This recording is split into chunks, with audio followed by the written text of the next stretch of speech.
बिस्मिल्लाहिर्रहमानिर्रहीम। अस्सलाम वालेकुम स्टूडेंट्स, मैं हूं वाजिद अली कंबो, आपका chemistry teacher. Student second year chemistry chapter 14 और आज हम पढ़ रहे हैं टाइप्स ऑफ पॉलीमर्स। स्टूडेंट आज के लेक्चर में हम ना पॉलीमर्स की दो तरह से हम ना टाइप्स डिस्कस करेंगे। एक है on the basis of nature of monomer और एक on the basis of heating effect. तो आइए हम आगाज करते हैं।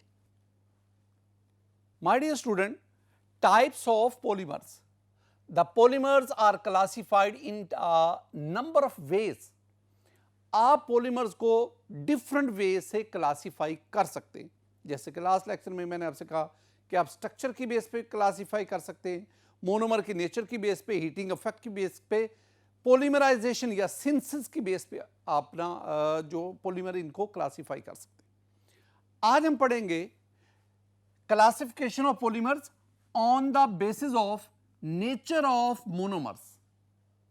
नेचर ऑफ मोनोमर्स यानी मोनोमर्स की नेचर की बुनियाद पर पॉलीमर्स की क्लासिफिकेशन। तो my dear student, nature of monomer की बुनियाद पर हम तीन तरह के पॉलीमर्स पढ़ेंगे। एक हमारे पास होमोपॉलीमर, फिर कोपॉलीमर और फिर हम टरपॉलीमर इसको डिस्कस करेंगे। तो लेट्स स्टार्ट फ्रॉम होमोपॉलीमर। अल्फाज पे गौर करो। होमो मीन सेम, एक जैसे। मतलब क्या, मानी क्या बना, ऐसे पॉलीमर्स जो एक जैसे मोनोमर से बने, यानी ऐसे पॉलीमर्स जिसमें मोनोमर्स की नेचर, मोनोमर्स सेम हो, रिपीटिंग यूनिट सेम हो, दे आर कॉल्ड होमोपॉलीमर्स। दो बातें याद रखना। Homopolymers are formed by the polymerization of a single type of monomers।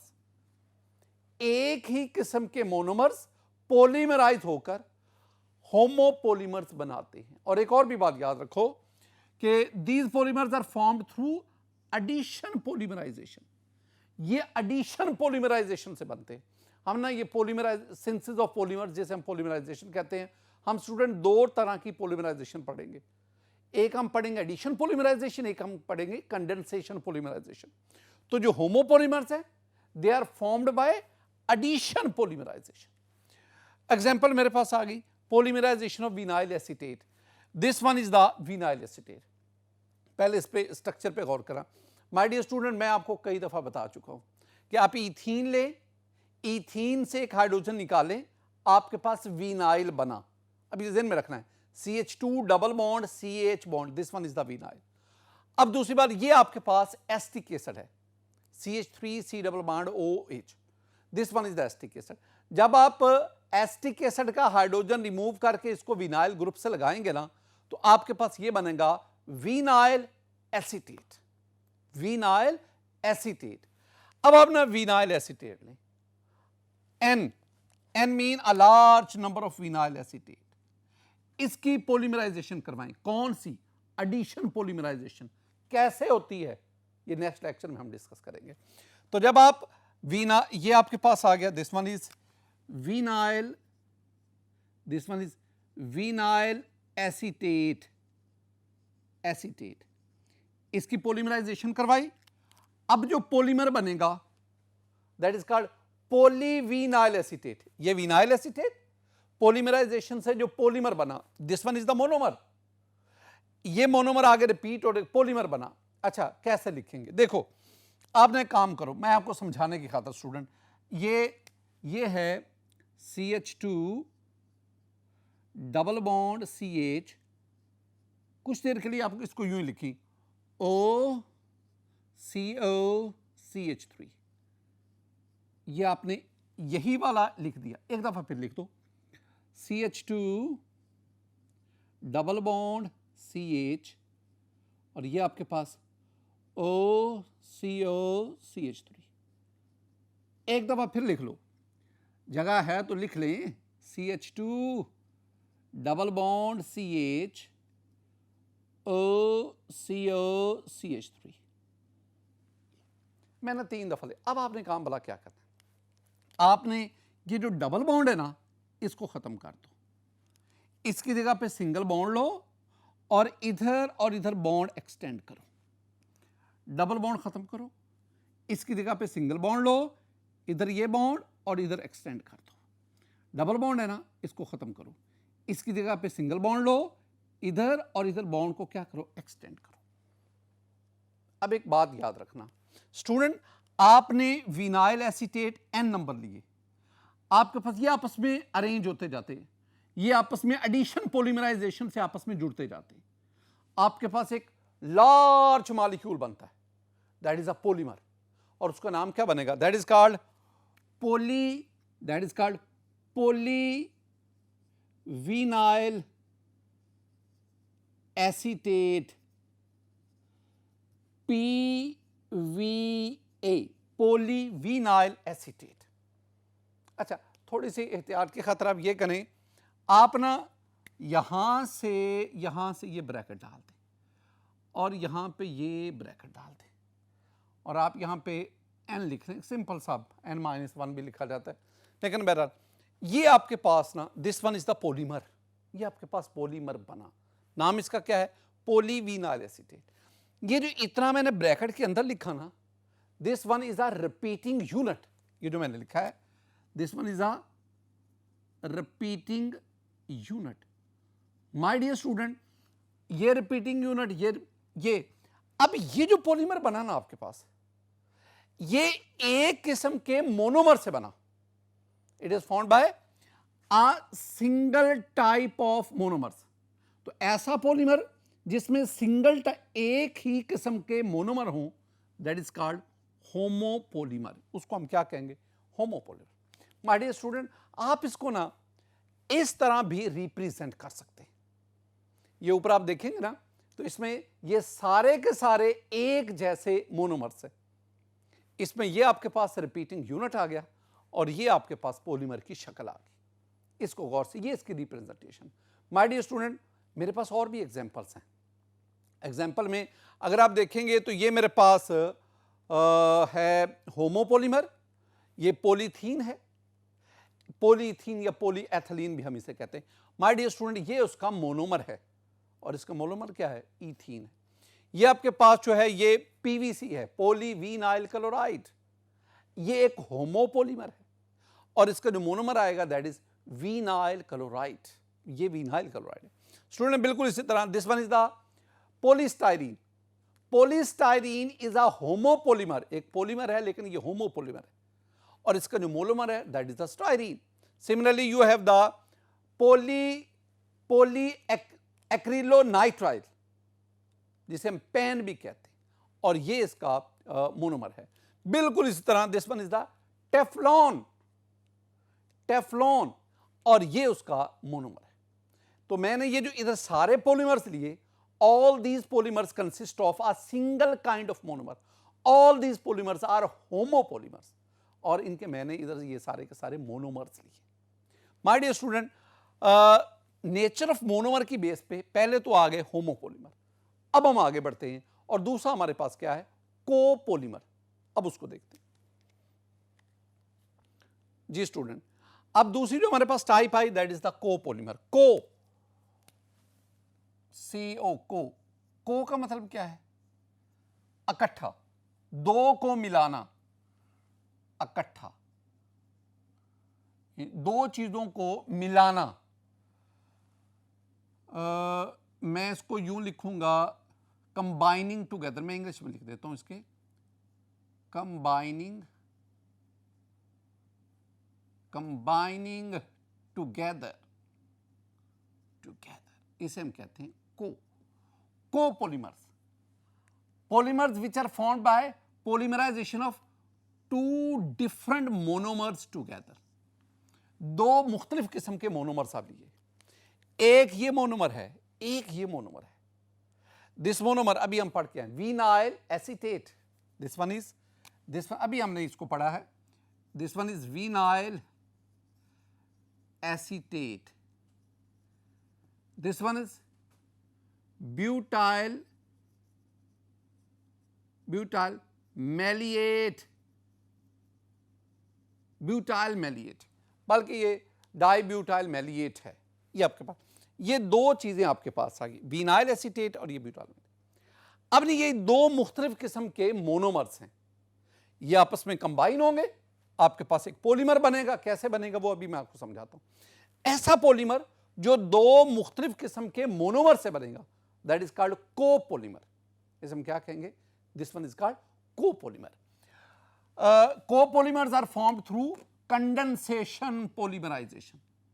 मैंने कहा था ये जो होमोपॉलीमर है they are formed by addition polymerization, copolymers they are formed by condensation polymerization. Example में आए स्टूडेंट, एग्जांपल में ना ये मैंने दो मोनोमर्स लिखे। अच्छा नीचे देखो, ये मैंने विनाइल एसिड, यही बिल्कुल सेम लिखा, ये मैंने बिल्कुल इसी को ही कॉपी किया, मैंने दोबारा फिर विनाइल एसीटेट लिख दिया, आगे फिर इसको ही कॉपी करके लिख दो। अब मैंने अभी मैंने इसमें कोई चीज नहीं की, आपको समझाने के लिए मैंने ऐसा चीज लिख दिया। अब आपने काम क्या करना है? काम आपने ये करना है कि आपने ना ये डबल बॉन्ड खत्म करना है। पहले भी मैंने ऐसे कहा था, यहां सिंगल बॉन्ड लगाना है, यहां भी बॉन्ड लगाना है, यहां भी बॉन्ड लगाना है, ये डबल बॉन्ड खत्म करना है। यहां सिंगल बॉन्ड, इधर भी डबल सिंगल बॉन्ड और इधर भी डबल, ये डबल बॉन्ड खत्म करना है। इसकी जगह पे क्या आएगा? सिंगल बॉन्ड, और इधर भी इसको आपने एक्सटेंड कर देना। तो ये आपके पास एक पॉलीमर बना, this one is a copolymer, इसे हम कोपॉलीमर। माय डियर स्टूडेंट, इसके अलावा हमारे पास और भी एग्जांपल्स हैं। मसलन मैं आपके साथ शेयर करता हूं, एक हम कोपॉलीमर पढ़ेंगे, ये एक एग्जांपल है, और अदर एग्जांपल्स में मैं आपके पास ले आता हूं जी डेक्रॉन। हम पढ़ेंगे डेक्रॉन, हम पढ़ेंगे नेक्स्ट पे नायलॉन, नायलॉन 6 हम पढ़ेंगे, बल्कि ये तो हमने पढ़ा भी है चैप्टर 11 में, बेकलाइट। ये जो मैंने लिखे हैं ना, ऑल दीज आर कोपॉलीमर्स। कैसे? जरा ना ये आप डेक्रॉन को देखें, डेक्रॉन, उसमें हम टेरिलीन की बात करते हैं। ये एक मोनोमर है, ये दूसरा मोनोमर है। ये जो पहला मोनोमर है ये एरोमेटिक डाइकार्बोक्सिलिक एसिड है, और ये वाला जो आपके पास है ये एक डायोल है, डायोल है। अच्छा, इन दोनों के कॉम्बिनेशन से ये आपके पास एक पॉलीमर बना। चूंकि ये पॉलीमर दो मुख्तलिफ मोनोमर्स के कॉम्बिनेशन से बना, this one is a copolymer. Similarly ये हमारे पास एक डाइअमाइन है, और ये हमारे पास एक कार्बोक्सिल। अब इन दोनों के कॉम्बिनेशन से ये आपके पास नायलॉन 6 बना। Nylon 6 is also a copolymer. My dear student, हमने चैप्टर 11 में पढ़ा कि जब फॉर्मेल्डिहाइड और फिनोल, इनके कॉम्बिनेशन से ये जो हमारे पास पॉलीमर बना, this one is a bakelite. Bakelite is a combination of two different kinds of monomer. तो bakelite is also an example of a copolymer. मैं एक और भी चीज आपको बताना चाहता हूं, ये जो कोपॉलीमर्स है ना, they are further classified into 4 types. और वो कैसे? देखें, ये पहले अगर आप कोपॉलीमर में देखेंगे ना, this one is a random copolymer. Monomers तो दो हैं, लेकिन मोनोमर्स की तरतीब यकसा नहीं है। This one is a random copolymer. This one is a block copolymer, block. This one is an alternating copolymer, alternating, पहले एक फिर दूसरा, फिर पहला फिर दूसरा, alternating. And this one is the gradient copolymers. ये जो मैंने 4 आपको टाइप्स बताई ना, आपने सिर्फ इनको समझना है कि कोपॉलीमर आगे फिर 4 किस्म के हो सकते हैं। माय डियर स्टूडेंट, अब हम ना तीसरे टाइप पे जाते हैं, and that is terpolymers. My dear student, अगर आप अल्फाज पे गौर करो, टर का जो लफ्ज है ना, ये हमें टर्शरी की तरफ इशारा करता है, और इसका मतलब वैसे होता है 3, टर्शरी 3 अल्फाज से आप मानी की तरफ बढ़ सकते हैं। तो ऐसे कोपॉलीमर जो 3 मुख्तलिफ किस्म के मोनोमर्स के कॉम्बिनेशन से बने। देखें, these polymers, I mean terpolymers, these polymers are formed by polymerization of 3 different monomers, जो 3 मुख्तलिफ किस्म। अगर एक ही किस्म के मोनोमर हो, होमोपॉलीमर, 2 मुख्तलिफ किस्म के मोनोमर हो, कोपॉलीमर, और अगर 3 मुख्तलिफ किस्म के मोनोमर्स होंगे, दे आर कॉल्ड टरपॉलीमर्स। और दूसरी बात, the polymerization reaction is carefully controlled. ये बहुत जरूरी है कि टरपोलीमर्स इनकी फॉर्मेशन के दौरान आपने प्रोसेस को केयरफुली कंट्रोल करना। मसलन हमारे पास अगर butyl acrylate, methacrylate, acrylic acid, ये 3 मुख्तलिफ मोनोमर्स हैं। जब ये कंबाइन होते हैं हमारे पास एक पॉलीमर बनता है। This one is called terpolymer. आप ना जरा देखिएगा my dear student, this one is butyl acrylate. Butyl acrylate, acrylic acid है ना, उससे ये butyl acrylate. This one is methacrylate. This one is, look at this one is methacrylate. It should be kept in mind that methyl methacrylate is something else. methyl methacrylate और है, मैं जिक्र कर रहा हूं methacrylate का। You have the acrylic acid, CH2 double bond CH3 double, acrylic acid। तो आपने ब्यूटाइल एक्रिलेट, मेथैक्रिलेट और एक्रिलिक एसिड, इन तीनों के कॉम्बिनेशन से आपके पास पॉलीमर बना। इस पॉलीमर की खासियत क्या है और यूज क्या है, जरा देखें। It is highly tough polymer, highly tough polymer. और यूज इसका क्या है, it serves as a weather resistant paint. इसका इस्तेमाल क्या है, टरपोलीमर जो हमने बनाया ये वेदर रेजिस्टेंट पेंट के तौर पर इस्तेमाल होता है।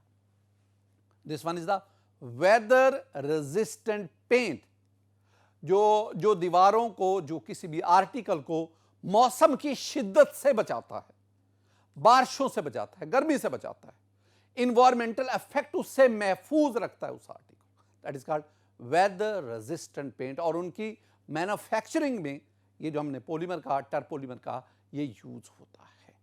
माय डियर स्टूडेंट, यहां तक जो हमने पढ़ा ना, these are various types of polymers on the basis of nature of monomer. अब आप आगे बढ़े, classification of polymers on the basis of heating effect. Heat, हमारी टेक्स्ट बुक्स इसको हीटिंग इफेक्ट के लिहाज से लेती है, अदर बुक्स इसको on the basis of nature of intermolecular force उसके, बहरहाल on the basis of heating effect. अब हम इसकी तरफ बढ़ते हैं स्टूडेंट्स।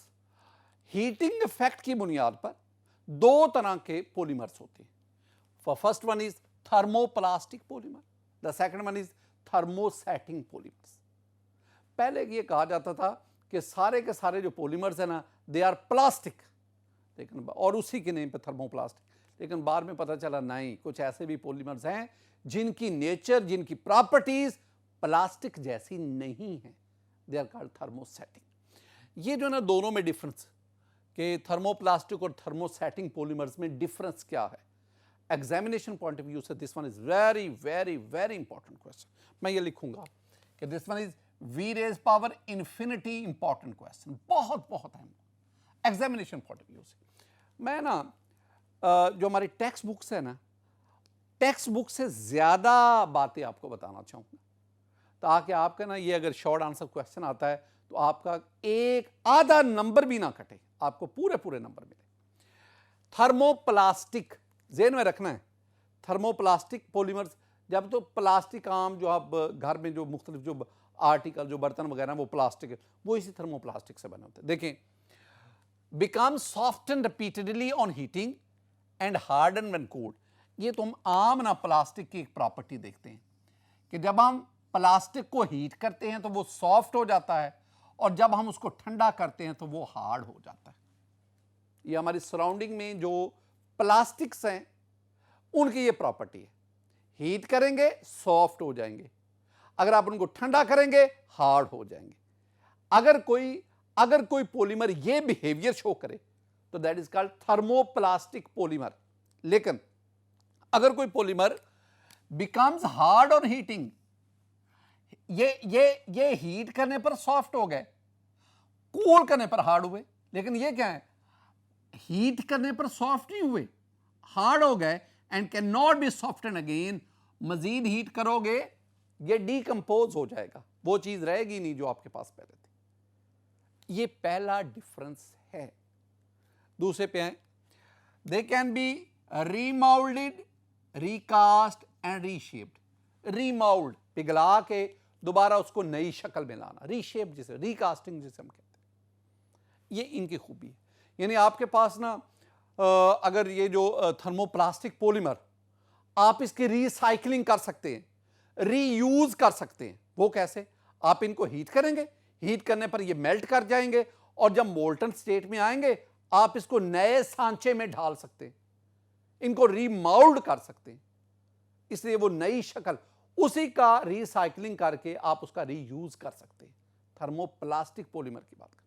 लेकिन थर्मोसेटिंग पॉलीमर, उनकी सिर्फ फर्स्ट टाइम मोल्डिंग होती है। जब आप उसको बना रहे हैं आप उसको जिस मर्जी शक्ल में ढाल ले, लेकिन जब वो एक दफा बन गया अब आप उसको रीयूज नहीं कर सकते, अब आप उसको नई शक्ल में नहीं ढाल सकते। ये कौन से? ये थर्मोसेटिंग की बात कर रहे हैं। असल बात जो है ना स्टूडेंट, वो ये है, अगर आप देखना चाहें ना कि दोनों में केमिस्ट्री के लिहाज से दोनों में डिफरेंस क्या है, तो thermoplastic polymer they weak intermolecular forces are present, weak, और इसमें strong intramolecular forces, strong intramolecular forces are present. असल ये डिफरेंस है।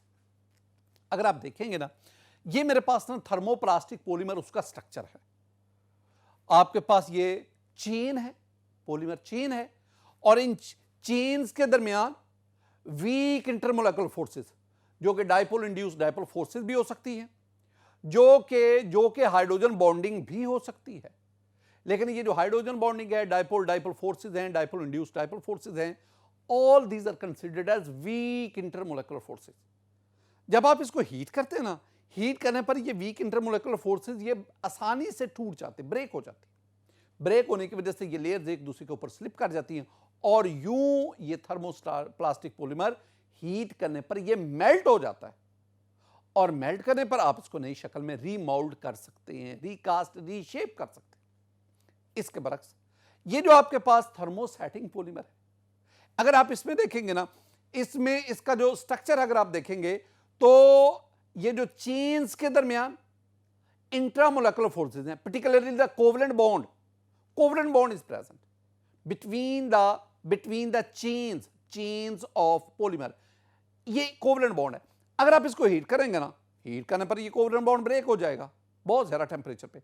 जब ब्रेक हो जाएगा, अगर किसी भी कंपाउंड में इंट्रामोलेकुलर फोर्स ब्रेक हो जाए, वो कंपाउंड डीकंपोज हो जाता है। इसका मतलब है हीट करने पर ये हार्ड होता जाएगा।